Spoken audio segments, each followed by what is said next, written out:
The American Brain Tumor Association is pleased to welcome you back to our webinar series. Our webinar topic today is Brain Tumors, Coping with the Loss of a Loved One.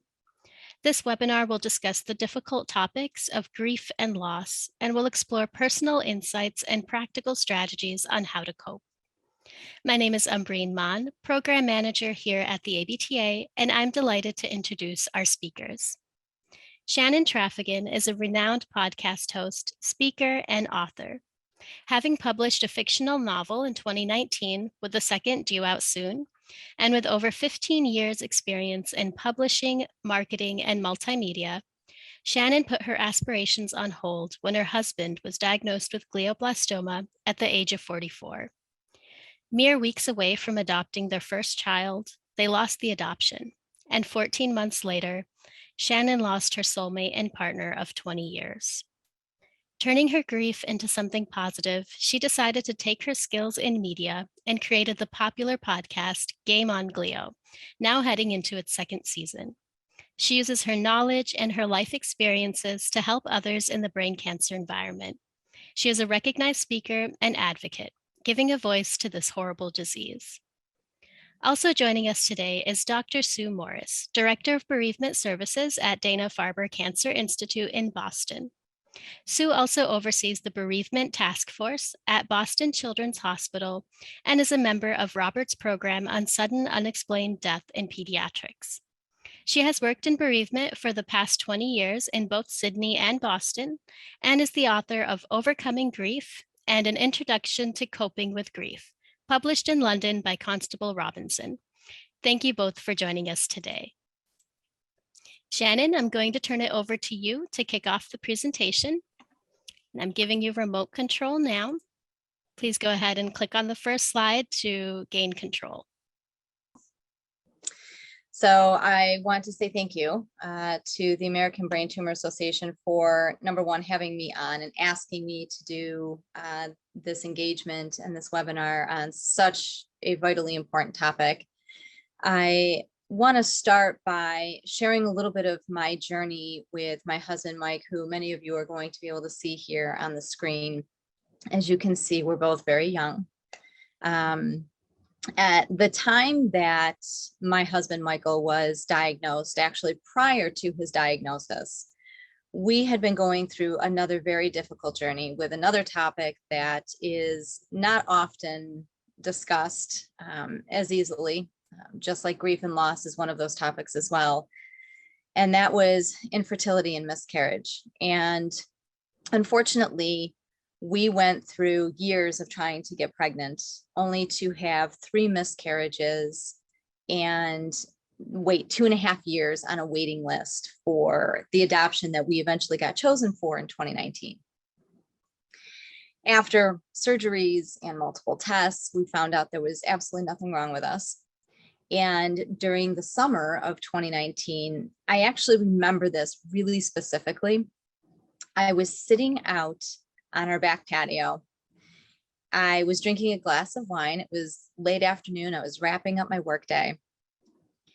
My sister had called to catch up and to find out how everything was going. And I had the wonderful moment to be able to tell her that we were adopting. We had finally been chosen for adoption. And this was early in that summer. And she sat there in silence for a second and then turned around and said, "Well, I'm pregnant." And in that moment, I remember thinking, this is the best moment I can possibly ever have. I just published my first book. My husband's career was on the rise. We had a beautiful home, 2 healthy dogs. We found out nothing was wrong with either one of us, and we could still try getting pregnant. We had gotten picked for adoption. Everything was coming up aces. And I remember that moment because it was in that specific moment that I had this thought and thought, after all this hard work, after 6 years of trying, after all these years of doing writing and trying to make my dreams realized, here we are, this is finally going to happen. It was literally 2 months later that Mike was diagnosed. It was the middle of August of 2019. And we were literally in the midst of planning the baby shower. The baby was due in October. We already had spoken to the birth mom. We were heavily into the process. And he just wasn't feeling well. And it wasn't anything significant. And this is the one thing you need to understand about brain cancer, if you're not familiar with it, is that signs and symptoms are very individualized. And a lot of times you don't really recognize what's going on until after the fact. It's kind of the whole hindsight is 2020. There was no seizures. There was no lapse in judgment. There was no issues with communication or verbalization. There was no issues with driving or getting to places or having confusion. The only thing he was really struggling with, at least here at home, was severe anxiety. And that was atypical for him. It lasted for about 2 weeks. And that's when I finally said, you know what? Let's just go in. We both have a lot on our plate right now. We have a lot coming up. Let's just go see your doctor. Why don't you sit down, write down what's going on, write down the symptoms you've been having. And it was in that moment, he was making a list, he was doing great. And then all of a sudden he struggled to write the letter C. And in my head, I wasn't thinking brain tumor. I was thinking stroke. So I said, we're going to go to urgent care. Something's going on. And it was probably midnight of August 19th. So going into August 20th, just this past weekend, 3 years ago, that the surgeon came out, a surgical tech, and said, his MRI shows a huge mass in his brain. And we were both dumbfounded. We couldn't understand how that could possibly have been the case. But it turned out to be stage 4 glioblastoma. So on top of losing the miscarriages and losing the babies that we had, we now had to deal with the adoption agency telling us that they needed to back out of the adoption, that they had already spoken to the birth mother, and that due to Mike's diagnosis and the prognosis of his life, they couldn't proceed, even though we were more than 75% of the way through the adoption process. Mike and I remember that moment too, because Mike and I sat on the bed in which is the baby's room, which is still there. We sat on the bed next to the crib and we were both just bawling our eyes out. And we said, okay, we have to deal with what's in front of us right now. And so we spent the next 14 months literally fighting for his life.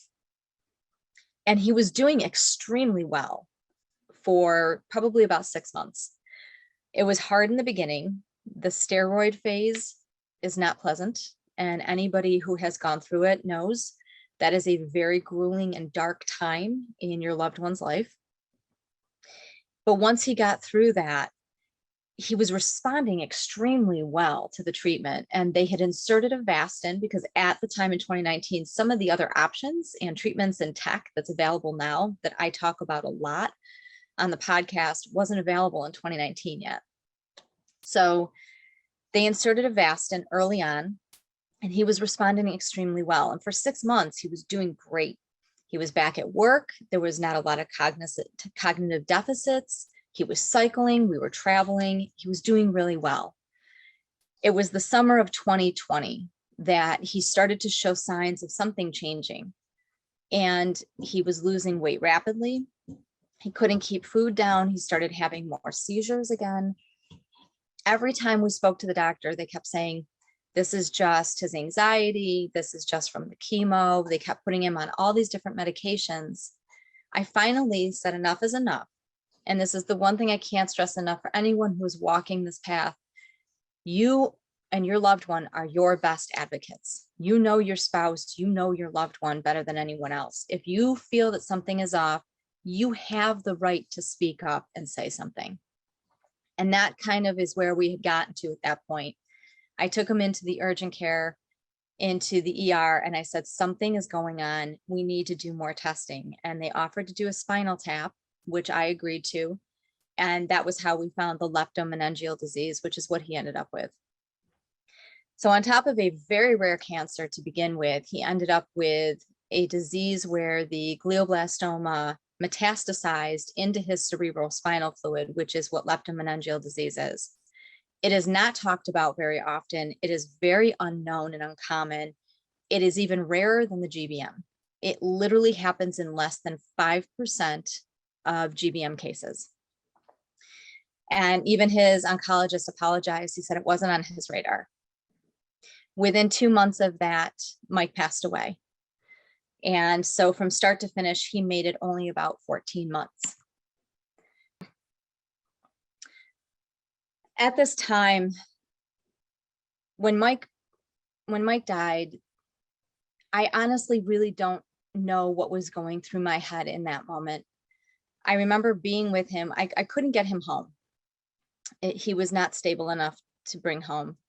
So I remember sitting with him his last day and just going through all of the positive things that we had done in our lives, everything that we had done together. We had spent nearly 20 years of our lives together. Our entire adult lives, from the time I was 24 until I was 44, were spent with that man. We traveled, we saw the world, we bought a home, we did so many things together. And all I could do was infuse that into him in those last moments. After he died, I didn't go through the traditional textbook version of the stages of grief. And I really do believe that they are extremely outdated. I don't think that every single person goes through every single stage, and some go through some stages in different phases or different areas of their lives at different times. Grief and loss is so individualized, and I cannot explain and stress that enough. I never went through denial. I never went through depression. I knew once Mike died, he's gone. He is no longer physically here. There was shock involved, but there was not this denial of accepting the fact that he had passed. He was gone. The bargaining phase is interesting because I didn't go through that when he died. I did go through that when he got diagnosed. I went through a phase where I did everything I could to bargain for his well-being. And as a very faithful person, I prayed all the time. And I reasoned with God, let him get through this, let him get through the next 5 years. And I'll never ask to be a mother. I'll never ask to have a child, just keep him alive. And I kind of drew a line in the sand at that point and said, we've suffered enough loss. Please let him get through this, even if he has to live with it 5, 7, 10 years, let him be one of the few. And that was probably the only actual stage that I went through, and that was during his disease. When he died, I realized really quickly that you just can't bargain with anything like this. This is part of life. There is no line in the sand. You just have to go through whatever it is you're feeling. And for me, the biggest things that I struggled with were loneliness and vulnerability. Coming home to a very empty house that was supposed to be filled with children and a husband and dogs was now just me and my dogs. No children, no adoption, an empty crib up in a room. I struggled with that feeling of loneliness and not having people just constantly just around me. There were family and stuff trickling in and out here and there for the first few months, but my family is really spread out. And I was really vulnerable. I didn't want anything else to change. And that was something that was a new feeling for me.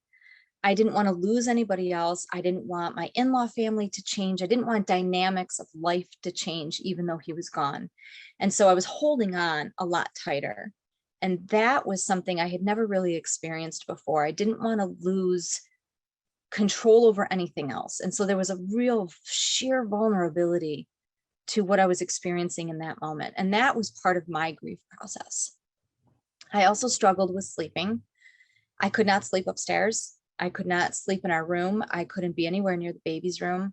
So I literally slept on the couch in the family room, surrounded by my 2 dogs. And I would put the TV on until I fell asleep every night. For over a year, I did that. And the only way that I was able to tackle that was through the next part of what I needed to deal with, and that was asking for help. I knew about 4 or 5 months into Mike's death that I was not going to be able to do this alone, that I needed some support. I needed emotional and mental health support. I needed to make sure I stayed on top of walking through this and that I didn't bury my grief with medication and denial and not dealing with it and suppressing it. I needed to make sure that I walked through the process and not ignore it. So I went to counseling. The one thing I can say about counseling is that a lot of people think that you just scroll through the book or go online and find somebody and that's the person you work with.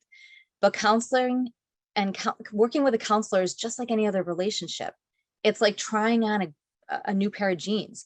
You and your sibling could be right in the stalls next door to each other trying on the exact same pair of jeans, and they might look fantastic on your sibling, but look horrible on you. It's the same thing with counseling. Each counselor is individualized, and it's almost like walking into an interview. You have to interview them. You have to make sure it's the right fit for you.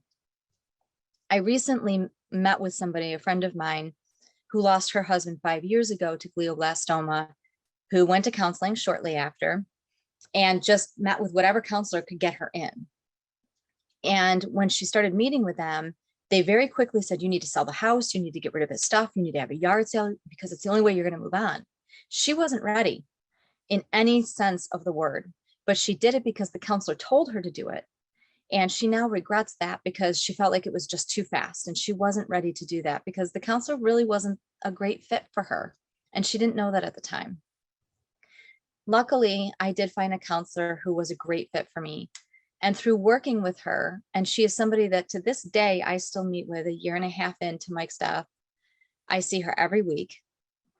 She did what's called exposure therapy so that I could slowly start exposing myself to the bedroom upstairs so that I could get back to some type of normal sleep pattern up in a bed, because sleep is so vital and so important, especially during this stage.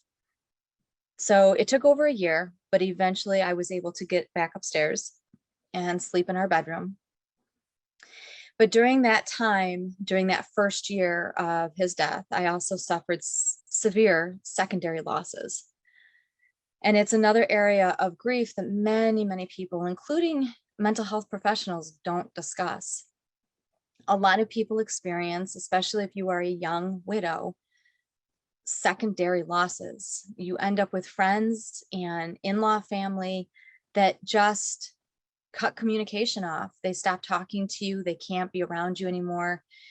And there are many, many different reasons for that. Some just can't be around you because it's a reminder of what they've lost, of the person that's no longer here, and it's too hard for them.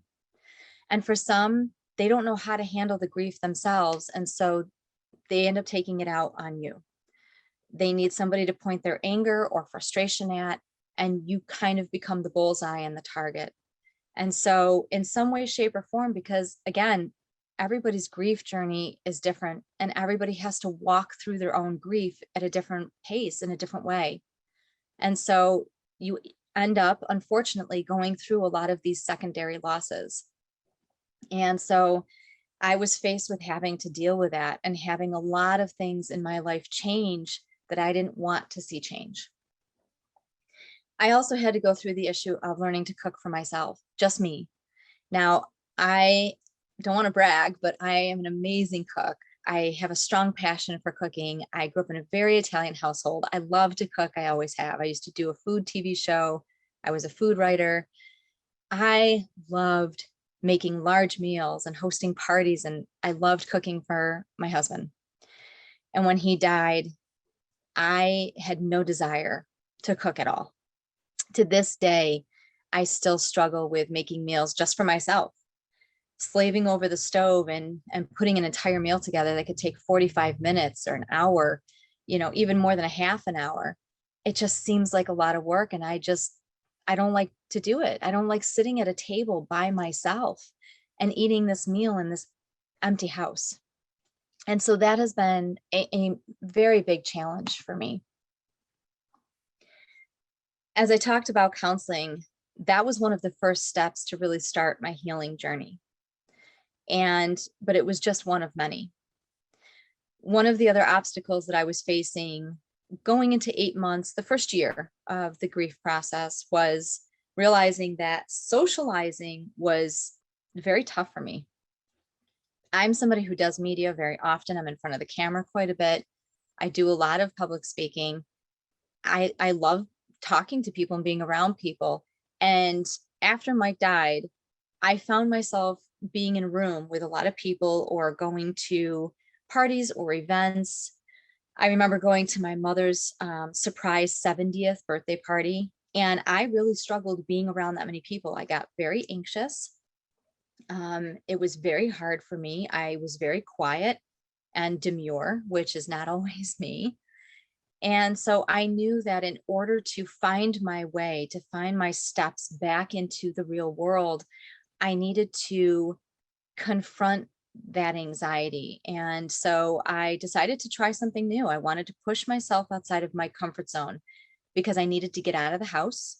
We were still in the middle of a pandemic, so I was really sheltered in the house. And I knew for my own mental health and my own well-being, I needed to find a reason to get out of bed every morning. I needed to find a routine, have something or someone to take care of, have motivation. And so I decided to start rowing, which you can kind of, I think I'm this third one in, you can kind of see in the picture. For me, nature and water has always been extremely healing and powerful for me. Even for Mike, we were big hikers, cyclists. We loved being near the water, being near the ocean. So I decided I wanted to try rowing. It was a great way for me to connect and meet new people, and at the same time, not have to talk too much all of the time. Because once you get out into those boats and you start working, you're not talking, you're just listening to directions. But it was really peaceful for me. It gave me a way to work out. It gave me a way to talk to other people. And it was also a routine. You were up at certain times every morning. There were certain things you had to do. You knew what you had to do when you got to the boathouse. So it really helped me kind of start finding my footing a little bit. I also took the steps to travel by myself, which I did when I was very, very young. But once I met Mike, we did all of our traveling together. So for 20 years, most of my traveling was with him. He was my partner. He was my best friend. And so I knew that I needed to take a trip, not too far away, but in a different state, a different city, and try to explore things on my own, because I knew that the reality was this is my life for a while, maybe forever, that I'm going to need to be able to do these things on my own. So I had to stay in a hotel by myself. I had to go down to a restaurant to eat dinner by myself, which if any of you have done that, you'll know it's uncomfortable and it's nerve-wracking to sit there by yourself and eat a meal without being able to conversate with somebody across the table from you. I needed to dive into my passions again. And that was probably the hardest part. I was supposed to be working on the second novel in the series. I couldn't even think about writing. Lifting a pen, getting on my laptop and putting words to paper was the hardest thing in the entire world. But I knew that in order to find myself again and not get lost in my grief, I needed to hold on to the things that I had been passionate about my entire life, which had always been writing, nature, cycling, friends and family, my dogs, and honestly, helping others. That had always been an innate part of who I am as an individual. And that was key for me. And that led me to finding purpose. I needed to find purpose in what was going on because I was quickly starting to realize that the grief is not going to disappear. I'm a year and a half into it now, and I can tell you right now, I have many, many days that are extremely hard, where I miss him immensely, where I cry, where I worry about what my future is still going to look like now that he's gone. Grief doesn't go away. It's a process that is ever changing, and it kind of ebbs and flows the longer you go through it. But what I realized was that it does start to dull a little bit. The hole is always going to be there, but the edges start to soften as you start to move through your grief. And that's when it dawned on me that I didn't have to view grief as this evil thing that has been done to me. I could see it as something empowering. Grief became my teacher, and I needed to leverage that. And that was when I realized that I needed to stop asking why. That question is a rabbit hole that you do not want to go down, because you may never get the answer. We don't know why things happen in life the way that they do, why there's so much chaos in the world, why there are so many bad people, why Mike had to die, why this particular type of cancer, why the miscarriages. I couldn't ask why. I needed to find a way to reframe the questions that were swirling around in my head so that I wouldn't get stuck. So instead of asking why, I asked, what now? What do I do now? And just that simple reframe of the question led me to starting the podcast Game on Glio in his honor and his memory, and starting the fundraiser Traphagen's Trail Ride for brain cancer. I had to find purpose in his death. I had to find purpose and meaning in losing him. I didn't want it to be for nothing. I wanted to find a way to use my grief. I was okay being open and vulnerable about what I was experiencing so that I could help others. And so that was what I started to do. Grief became my teacher. I had to learn that I needed to fight for myself. I didn't want to wither away on the couch. I didn't want to continue losing weight because I wasn't eating very well after he died. I wasn't eating much at all after he died. I had missed all of my annual appointments during the 14 months that he was sick because I was so focused on taking care of him. And as a caretaker, a caregiver, that's what you do. You get pushed to the wayside and your loved one becomes 100% of your focus. And so all of my annual appointments, I had to push him back. And after he died, I realized that I need to take care of myself, not just for me, but for him. He wouldn't want me to wither away. He wouldn't want me to get sick. He wouldn't want something to happen to me. And there's that adage, they died of a broken heart. I can understand fully now what that phrase means, because if you allow it to happen, I can see how somebody could just completely let themselves wither away because they died of a broken heart. And I didn't want that to be the case. I didn't want to let the fear of living or the fear of living without Mike destroy everything that we had built and everything that we had worked to accomplish. I wanted to carry on in his memory. I wanted to bring his legacy forward and do really good work in the world for him, for everything that we had built. So I made all of my annual appointments. I did my colonoscopy and my mammogram and my blood work. I did everything, even my dental, my eye exam. I took care of everything. And it empowered me when I did that, the moment that I did that. I started small and I took baby steps. I treated myself with kindness and with compassion. And if I felt something that somebody else didn't understand, that was okay. If I had a moment where I was really just I was having a bad day, a bad grief day, and somebody didn't understand why, because it's been a year and a half and you should be moving on by now, I'm not going to feel guilty about that. I have truly allowed grief to become my teacher. And as I sit here today, I look back on everything that I've started to do and realize that I am still in the thick of walking through this. But I did not ever realize how much strength I had inside me. I had no idea I could walk through as much loss as I have been through in the last 4 or 5 years and still be doing what I'm doing and standing here and living without fear. Learning to live without him and do it without fear. And that is vital. And that has been one of the biggest things that I can give to you guys today, is to move through the grief slowly. Let it become your friend. Let it become your teacher. Let it guide you to where you need to get to so that you can find a way to heal at your own pace and in your own way. And realize that you're not alone. It is why I started the podcast. It's why I write a blog called Grace, Guidance, and Gratitude. We're in a community together. There are so many people who have suffered grief and loss. There are so many people walking through the journey of brain cancer now. And we are all in this together, lockstep. We are all in this together, and you are not alone. And that's empowering. So I've listed some resources for all of you here. That many of these have really helped me out a great deal. I will say that the one thing that did not really help me a lot was grief group therapy. I tried it a couple of times doing group grief sessions, meeting with other people, and it just wasn't a good fit for me.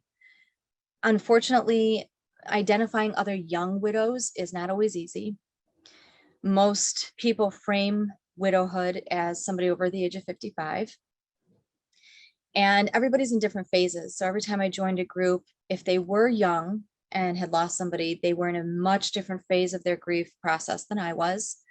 And for the most part, almost every single group I went into, everybody had kids or had grandkids. Or I think there was one person I met who just, they never even wanted kids. It wasn't a desire of theirs. So they didn't understand that piece of it. So it just didn't connect for me. But a lot of the other things in here, there's a Facebook group called Grief Speaks Out that has helped me greatly. Foundations like American Brain Tumor Association have really allowed me to link and connect to people in the community and find commonality in paths and purpose. And local groups, whether on Instagram or Facebook or, finding community groups in your local area that are into the same interests that you are, such as hiking, biking, even mom groups. Those are really great to attach to and find ways, because not only does it get you out and socializing even a little bit, it just allows you to connect to people in your local area and find commonalities, common interests, a way to get outdoors, a way to do something so that it gets you out of the house. And that really allowed me to do that. It gave me alerts when groups were coming up or when meetups were coming up. And that was motivational for me. So I could sit here and talk to you guys all day long. I could share so much more of my journey with you. There's so much that I didn't get a chance to touch on, but I hope this gives you a glimpse into what the grieving process can really look like and what the journey through walking with somebody with brain cancer can look like. And I hope that this helps many of you. I hope it empowers many of you. And the one last thing I can say that I really hope you take away from all of this is to allow grief to be your teacher if you are in fact in the middle of that process, and to not give up hope. It is something I cling to this day, and I have hope for my future, even on my bad days. And that can be very energizing and very inspirational. So don't lose sight of that. Don't lose sight of yourself. So thank you so much for allowing me to be with you guys today. And I will be taking questions at the end. Thank you, Shannon. All right, Sue, I'm going to go ahead and hand over remote control to you so that we can move on to your portion of the talk. Well, thank you very much. And thank you, Shannon, for sharing your story. That was, so good to hear. And a lot of what I say, I think, you'll be able to hear kind of parallel themes with what Shannon spoke about. And thanks, Amber, for today. So let me just try to move along. I just want to have put up there a disclosure about the royalties that I've received for my self-help books. I'm going to just change tack a little bit here now and talk more about grief and loss as a psychologist. I've worked in this area for many, many years between Australia and Boston, or Australia and the US, and I, support people, bereaved family members after their loved ones have died. And I think it's really helpful, and this will kind of resonate with some of what Shannon spoke about, but to understand grief from a perspective, and a few things up here that I think are important. Grief obviously following the death of a loved one refers to this very emotional and physical reaction that is experienced after they've died. We obviously have grief reactions with other losses in life, but in this case, we're talking about the death of a loved one. And, I think everyone expects grief to be emotionally stressful, but they underestimate how physically stressful it can be. And we heard that kind of in Shannon's story. And, grief is kind of characterized by, very sadness, but it is the yearning quality that makes grief grief. And, in Australian English, I would use the word pining or longing, but they all mean the same thing. And it gets really to the heart of missing someone, and you can really feel it. It's a very much a primitive response. And grief is unique. No two people, even in the same family, are going to grieve the same way. There's no right or one way to grieve. And, Shannon touched on the kind of the stage model of grief that's kind of been around for a long time. It was originally, proposed when somebody is diagnosed with a serious illness, and some have got morphed into the bereavement literature.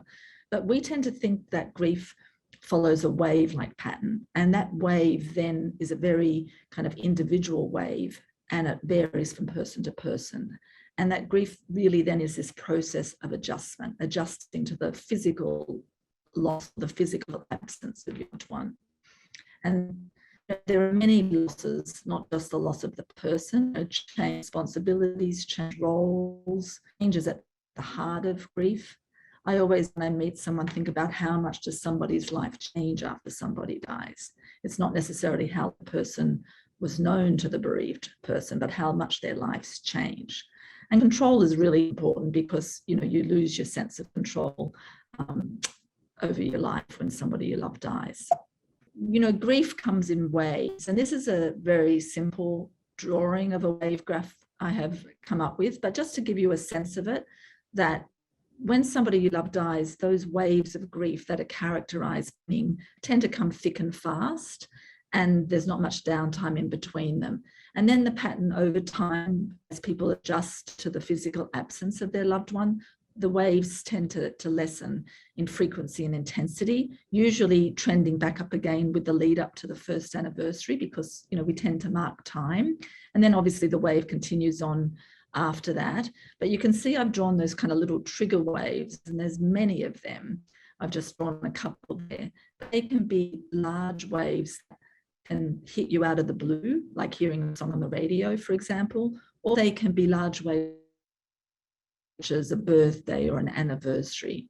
And the idea is to understand that grief does follow this wave-like pattern, and that even though you may have had a period of thinking you're doing okay, there can be a really sudden large wave, and that's totally normal and expected. And prior to the wave of grief, there's also what I call the roller coaster of the illness. And you heard some of that in Shannon's story, that Mike had been diagnosed 14 months earlier. So she had this 14-month kind of roller coaster that precedes the wave of grief. And this linear kind of diagram that I've drawn here, this is often what people think grief is going to be like. And it's actually a really inaccurate model. People often think that just as time goes on, that the bereaved person is just going to get better and better and better, kind of in a linear fashion. And this is kind of more of a model that we would think about, if we had a common cold, for example, but it's an inaccurate model for grief. And it can get kind of people kind of down a rabbit hole, to use that term. 6 months later, it may correspond, for example, with your wedding anniversary, whereas other people who are looking at you might be thinking, gee, it's 6 months, they should be doing well by now. But really, it is much more a wave-like pattern, and it can help you anticipate some of those more difficult days that you may have. So I think, it can be really helpful to think about, well, what does a grieving person need? Because grief is a normal response to loss. It's not something that we want to necessarily on, right? So it's, people tend to need information about grief and what to expect, such as, that wave-like pattern. They need to be able to tell their story. you know, doesn't necessarily always mean verbalizing your story. Some people want to write it down, but having the opportunity to talk and share your story. And, you know, there's not a lot of places that, you know, we can easily do that. Often people need to be able to express their thoughts or their worries or their feelings that they're having, and to try to make sense of what's happened. You know, often there can be questions that, you know, you've been kind of thinking about, to, you know, go back and ask somebody, you know, why did this happen? Or I don't quite understand that. So, you know, having your questions answered to the best that you can. And then the opportunity to share their experience with other people. Most bereaved people, I think, feel benefit in being able to share or their experience. Now, maybe with a friend who's gone through something similar, with a counsellor, as Shannon was talking about, or in some kind of group setting. And, you know, I'm always thinking, even though grief is a very normal response to loss, we want to prevent people from kind of developing like a serious, you know, depression or something else down the track. So I've kind of always got a prevention kind of hat on when I meet with people. So these are just a list of things that help. And, you know, I think Shannon touched on many of these, but very early on, if it's in the first weeks and months, you know, having a routine, if it's a really simple routine, that definitely helps. You don't have to think too much. You just get up and do what you need to do. You know, Shannon mentioned her dogs. You know, dogs in particular can be wonderful because they get you up and out. You know, you have to get up early. Having realistic expectations of progress, not expecting that you're going to kind of just miraculously kind of get over this in a matter of months. And doing things to increase your sense of control. That's really important because, you know, as I said before, you know, your sense of control is often turned upside down after somebody has been diagnosed with an illness and then dies. So you're doing little things to start to kind of feel a little bit more in control. That might be, you know, writing a to-do list of things that you should do early on, especially if you're in charge of all the administrative details of somebody's estate. You know, connecting with friends and family, you know, certainly empathic friends and family who can be with you and listen to you if you want to share and talk about what you're feeling. Grief is very isolating, and it's isolating at the best of times, let alone kind of in a pandemic when people are more isolated physically, in addition to their grief. Accepting invitations from others. Now, you know, many people don't feel like doing anything too early on, but if you've got some good friends who you normally feel comfortable with and they ask you to do something, I encourage you, you know, to accept what you can. Sometimes it means giving a nudge, because most people will say they feel better once they kind of are with, you know, people who they normally would enjoy being with. Checking in with your doctor, you know, Shannon really touched on that. Most caregivers push all of their needs to the back burner, and, you know, it's really important to kind of check back in and catch up on appointments. But I think seeing your doctor, your local doctor, gets back to also how physically taxing this is. You know, they can check your blood pressure, they can make sure any other issues that you're dealing with are kind of checked out. And then, you know, practicing good self-care. I mean, this is a big term, but self-care can mean anything from those appointments, as we were saying, but things like exercise, you know, the things that you normally would enjoy doing, hobbies, interests, doing something creative, that can all help certainly in those early months. And just to kind of continue and getting back to kind of that isolation factor, is you want to really think about building a support network, building a support team. So who's on your team? And it can include, you know, family, friends, different kind of interest groups or activity groups, a counsellor, a faith-based organization if you're a member of one of those. So that's, you know, that's kind of that support kind of networking, tackling that isolation. And then creating new traditions can also be really helpful as you go through that first year, and there's lots of firsts, you know, first holidays, birthdays, anniversaries, whatever they may be. People find it beneficial to create a new tradition that perhaps honors or remembers their loved one and provides opportunities, you know, to reminisce about them. And then gradually facing difficult situations. You know, Shannon mentioned exposure therapy, and that's really what this is in kind of psychological terms. often called, graded exposure, where you start from the easiest situation and you build back up to the hardest. That's a really important strategy. And if you are avoiding, certain places or people, often thinking about developing that way of gradually approaching them or approaching those situations can help, and also feel a little bit more as though you've got some control.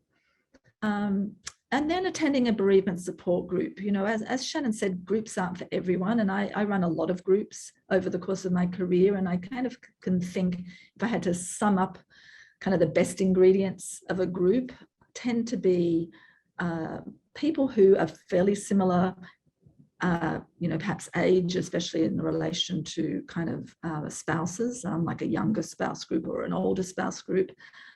People whose losses are in a similar time period, people who have had similar losses, so that you're kind of helping kind of the mixture of the group to be kind of the most that is possible. Now, it's not always possible. And so therefore, you have to think a little bit about also timing, like when's the best time to go to a group. And, some organizations have some kind of rules around that, but I encourage people to think about, if you do join a group, especially a group that maybe meets for 6 sessions or 8 sessions, not only are you going to be sharing your own story, but you have to be in a position to be able to listen to other people. So you just want to kind of think about that. And I always encourage people to talk to the facilitator ahead of time to just kind of go through some of these things. And seeking professional help. In the case of your doctor or a counselor or a psychiatrist, whatever that may be.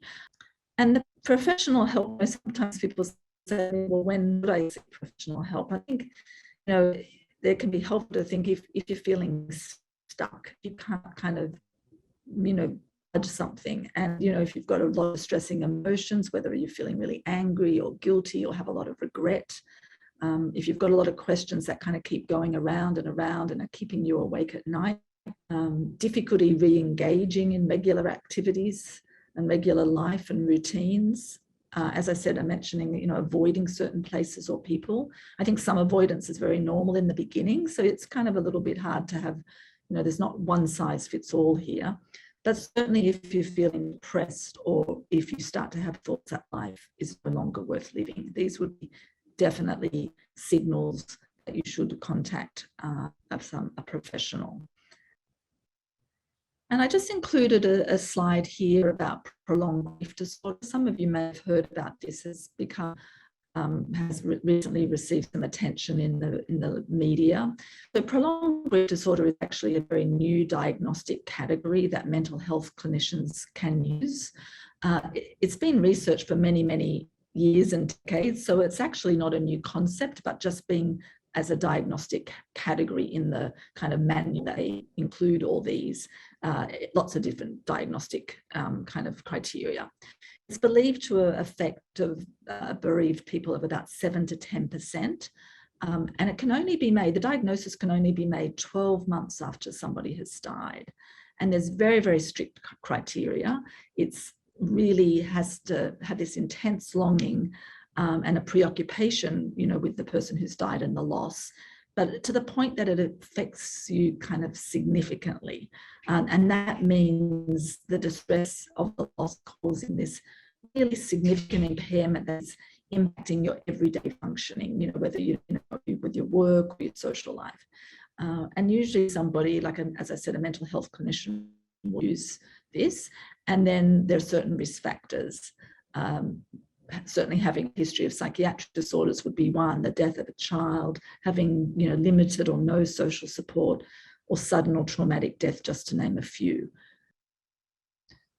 So just to kind of wrap that up then, and I just wanted to mention prolonged grief disorder, because when people are feeling very sad, they're really missing their person early on, that doesn't necessarily mean you're going to develop. Grief is a very kind of painful experience, but it's a normal. And certainly if you're struggling early on, I would definitely encourage you to reach out for help. But having a routine, practicing good self-care, and being with other people helps you ride that wave of grief.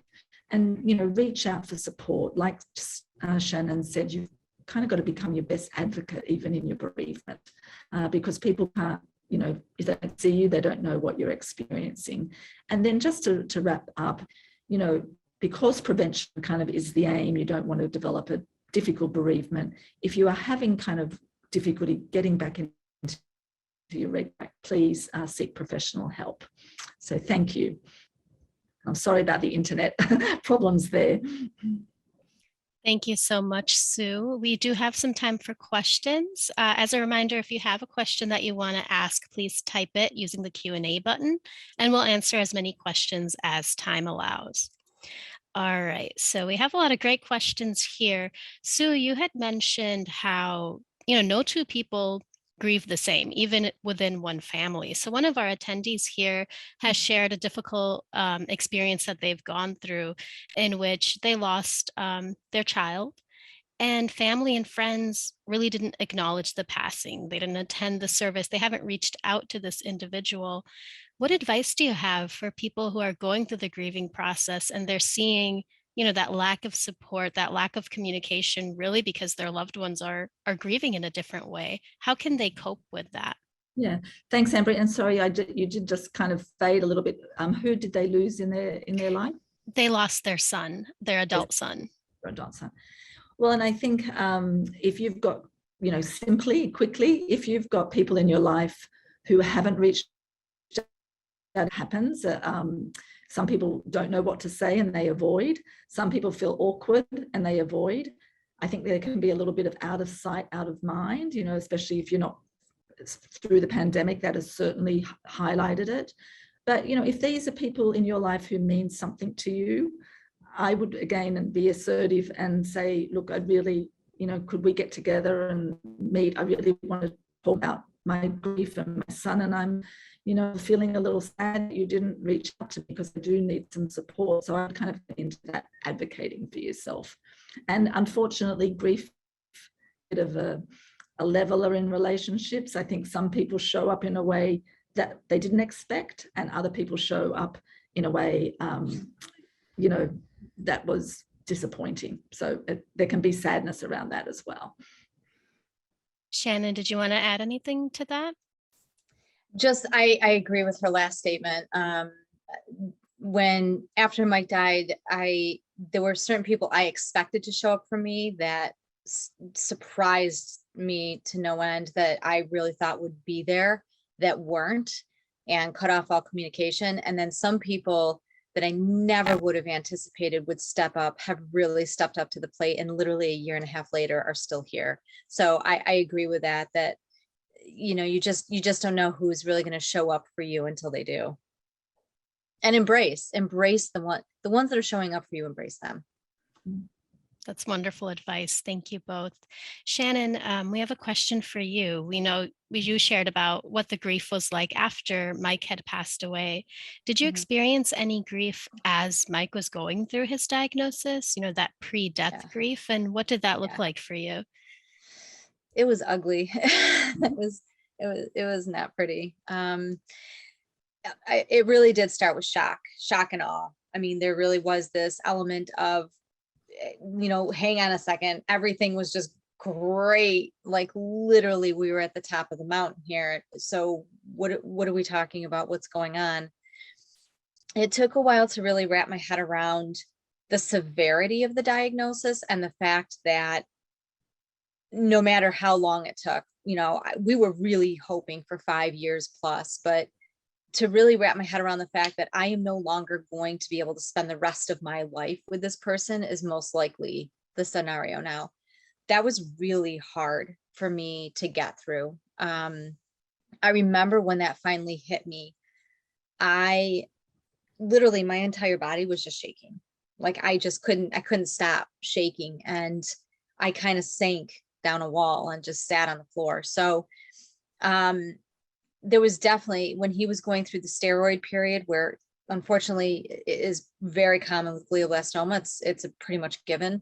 There were a lot of moments where I had to go upstairs, shut the door, and just cry my eyes out because I didn't know who I was looking at that moment. I didn't recognize my husband in those few months that he had to be on this drug. So there was a lot of grieving during the process of his disease, of having to say goodbye to the life that we had and knew, and knowing that that is never, ever now going to be the same. Recognizing and having to let go of the idea that I will never probably be able to have a child with this man that I have been dreaming of having a child with for so long.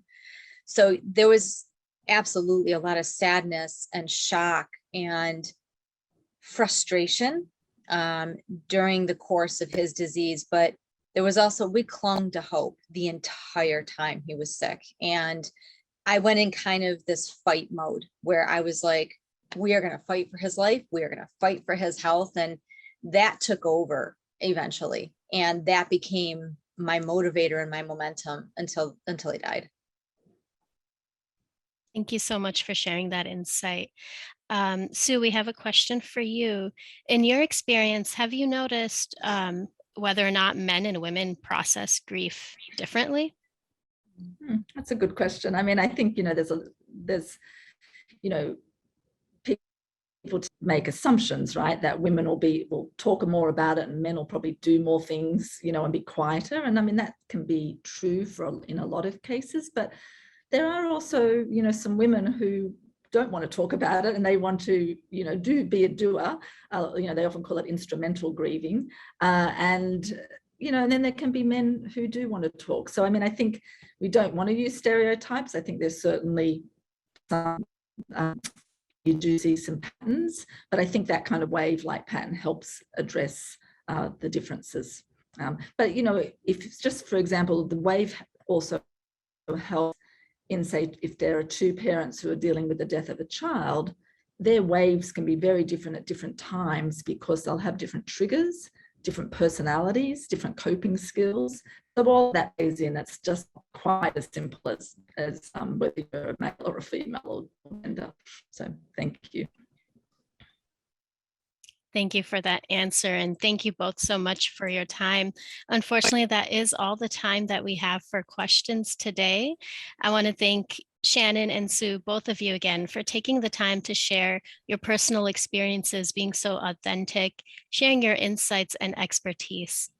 And a special thank you to each and every one of you who are joining us online today and sharing your questions. We hope that you found this webinar to be informative and beneficial. Aside from our educational webinar series, the ABTA has a variety of programs that help support patients and caregivers throughout their experience. For more information about ABTA's programs, events, and services, visit our website at abta.org, email us at info@abta.org, or call the ABTA Care Line at 1-800-886-2282.